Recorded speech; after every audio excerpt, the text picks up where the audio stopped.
De røde øjne i mørket. Lavet af Gustav, Tobias Hane, Josefine og Laura. Der var engang en troldmand. Han skulle lave en trylledrik. Det mislykkedes og blev til en kat. Bag blev det fuldmåne. Så blev katten til en ulv. Troldmanden så gik ulven selv derop på bjerget.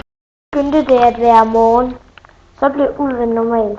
Lige før det skete, så troldmanden det i toppen af hans slot. Kom den stille tilbage, og der følgede en mand med. Det snart aften. Katten blev til ulven, der det var fuldmåne. Den mand, der gik efter katten, blev et af ulven.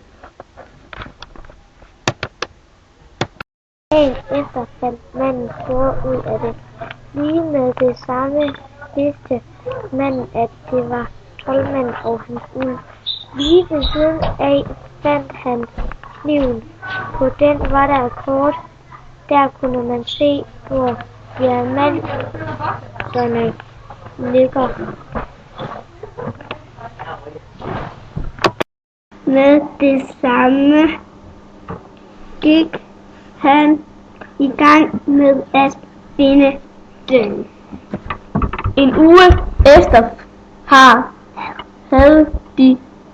havde han alle diamanterne. Nu fløj han på sin hund hen mod bjerget og dræbte ulven. Han havde samlet diamanterne og satte dem i kniven. Nu fløj han hen til troldmanden, og så kom hans bror helt normalt. Så fløj krigeren på sin hund og slog ham og råbte, "Gætskud!" Jeg ramte ham lige i klokkeværket.